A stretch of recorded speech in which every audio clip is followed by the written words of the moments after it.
Hi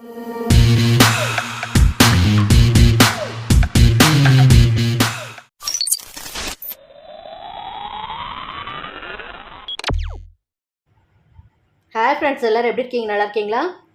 subscribe பண்ணுங்கள் friends. பக்கத்தில் இருக்க பெல் ஐக்கானை கிளிக் பண்ணுங்கள். அருமையான டேஸ்ட்டில் பன்னீர் புலாவ் எப்படி செய்யலாம் பார்க்கலாம். இப்போ பவுலில் சின்ன சின்ன க்யூப்ஸாக கட் பண்ண பன்னீரை சேர்த்துக்கலாம். 1/2 டீஸ்பூன் மிளகாத்தூள், 1/4 டீஸ்பூன் மஞ்சள் பொடி, 1/2 டீஸ்பூன் கறி மசாலாத்தூள்,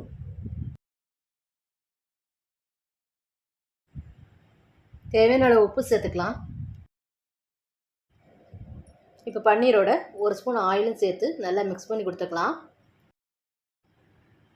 எல்லா பன்னீர்லேயும் உப்பும் காரமும் நல்லா பிடிக்கிற மாதிரி மிக்ஸ் பண்ணி கொடுத்ததுக்கப்புறம் ஒரு 1/2 மணி நேரம் மூடி வச்சு ஊற வச்சுக்கலாம்.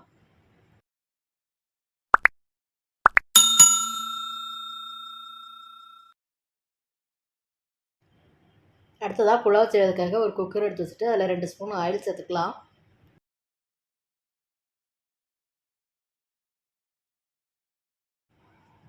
இப்போ ஆயில் நல்லா ஹீட் ஆனோன்னா அதில் பிரிஞ்சி இலை, ஒரு துண்டு பட்டை, 2 கிராம்பு, ஒரு ஏலக்காய் எல்லாம் சேர்த்து தாளிச்சுக்கலாம்.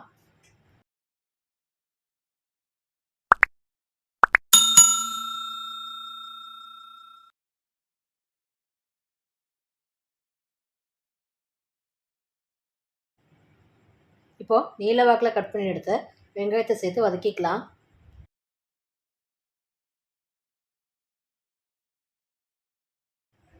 வெங்காயம் பொன்னிறமாக வரட்டும், அது வரை வதக்கி கொடுத்துக்கலாம்.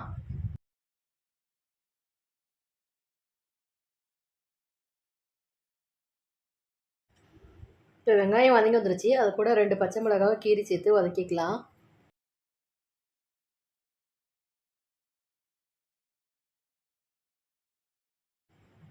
அரை ஸ்பூன் போல் இஞ்சி பூண்டு பேஸ்ட் சேர்த்து வதக்கிக்கலாம்.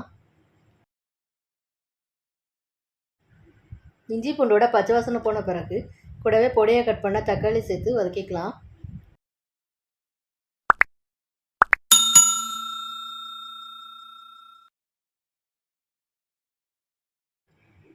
தக்காளி நல்லா குழைய வதக்கினதுக்கப்புறம் கொஞ்சமாக புதினாலையும் சேர்த்து வதக்கிக்கலாம்.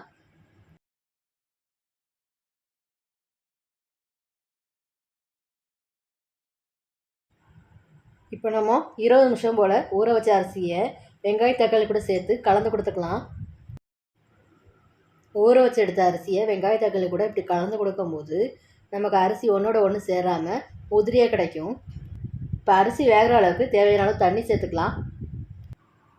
தேவையான அளவு உப்பு சேர்த்துக்கலாம். உப்பு சேர்த்ததுக்கப்புறம் 1/2 ஸ்பூன் கறி மசாலா பொடி சேர்த்துக்கலாம். இப்போ கலந்து கொடுத்து குக்கரை மூடி வேக வச்சுக்கலாம். இப்போ கலந்து கொடுத்தாச்சு. குக்கரை மூடி 2 விசில் வர வரைக்கும் வேக வச்சுக்கலாம்.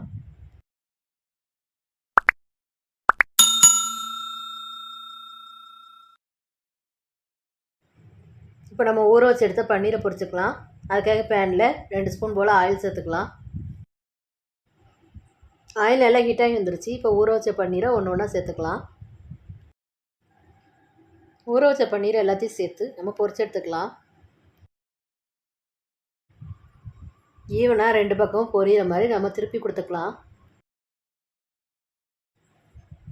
2 சைடு நல்லா திருப்பி கொடுத்து ஈவனாக வெந்த பிறகு பன்னீரை ஒரு பிளேட்டில் தனியாக எடுத்து வச்சுக்கலாம்.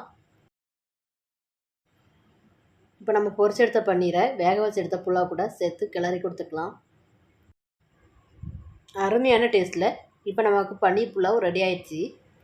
ஃப்ரெண்ட்ஸ், இந்த பன்னீர் புலாவ் உங்களுக்கு பிடிச்சிருந்ததுன்னா லைக் பண்ணுங்கள், கமெண்ட் பண்ணுங்கள், ஷேர் பண்ணுங்கள். மறக்காமல் சப்ஸ்கிரைப் பண்ணுங்கள். பக்கத்தில் இருக்க பெல் ஐக்கானை கிளிக் பண்ணுங்கள். தொடர்ந்து சப்போர்ட் பண்ணுங்கள். Thank you friends.